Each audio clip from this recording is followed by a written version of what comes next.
विवाह संपन्न हुआ। आज से आप दोनों पति पत्नी हैं।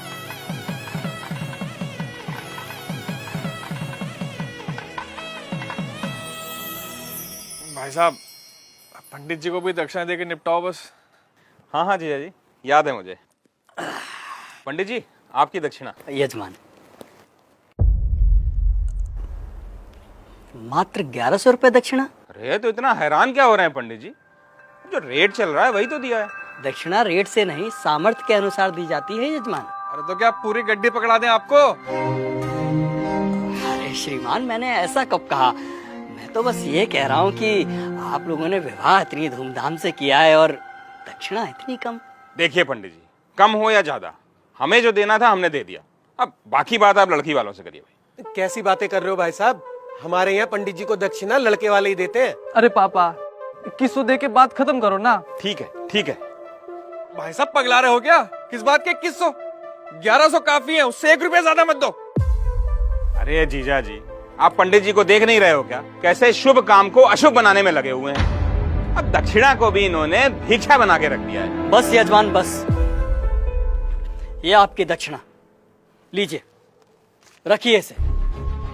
लेकिन एक बात मैं आपको बता दूं, बिना दक्षिणा के कोई भी यज्ञ संपन्न नहीं हो सकता, क्योंकि दक्षिणा यज्ञ की पत्नी होती है और सामर्थ्य होने के बावजूद दक्षिणा ना देने वाले व्यक्ति को गौ हत्या के समान पाप लगता है। अरे यार, इन पंडितों का यही है, जरा सा कुछ कह दो फौरन पाप पुण्य शुरू हो जाता है इनका, और इनकी जेब भरते रहो तो सब ठीक है। सही कह रहे हो जीजा जी। अरे मजे तो इन्हीं के हैं, गद्दे पे बैठ के 2-4 मंत्र पढ़ेंगे, विवाह संपन्न हुआ कह के मांग लो मोटी दक्षिणा। बस, बहुत बोल चुके आप लोग, अब मेरी सुनिए। अरे आप जैसे व्यक्ति लाखों करोड़ों रुपए विवाह के खान पान, गहनों, महंगी गाड़ियों, आतिशबाजी और बैंड बाजों में खर्च कर देते हैं, लेकिन जब समय आता है पंडित जी को दक्षिणा देने का, तब आपके हाथ रुक जाते हैं, मानो पंडित ने दक्षिणा नहीं आपसे आपकी संपत्ति मांग ली हो। एक बात बताइए, यदि किसी विवाह में पंडित ना हो, फेरे और बाकी कर्मकांड ना कराए जाए, तो इन 56 भोगों, नाच गाने और शराब पी के हुड़दंग मचाने से विवाह संपन्न हो जाएगा? नहीं होगा, क्योंकि विवाह में इन सब का कोई महत्व नहीं होता। लेकिन फिर भी हमारे समाज में वैदिक रस्मों की बजाय इन व्यर्थ के आडंबरों को बढ़ावा दिया जा रहा है। विवाह में फला बैंड आएगा, मेगा फार्म हाउस होगा, विवाह में आने वाले बारातियों को क्या और कितना शगुन देना है, इसकी तैयारी महीनों पहले शुरू हो जाती है। और मंडप में अगर पंडित सुपारी मांग ले तो आप कहते हैं कि अरे पंडित जी भूल गए।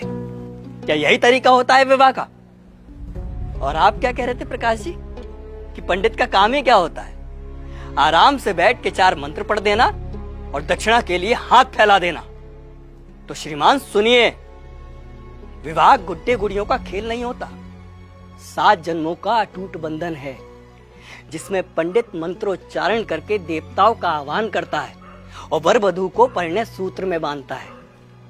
इसलिए पंडित और उनके द्वारा किए गए कार्यों की कुछ तो मर्यादा रखिए।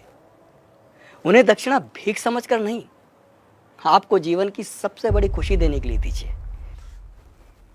पापा, कब होगी विदाई? वो बाहर BMW वाला नखरे दिखा रहा है, कह रहा 2 घंटे लेट हो गए, 50,000 रुपए मांग रहा है।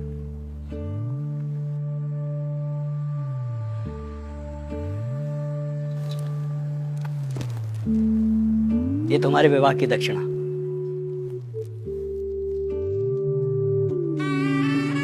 खुश रहो। पंडित जी, पंडित जी, पंडित जी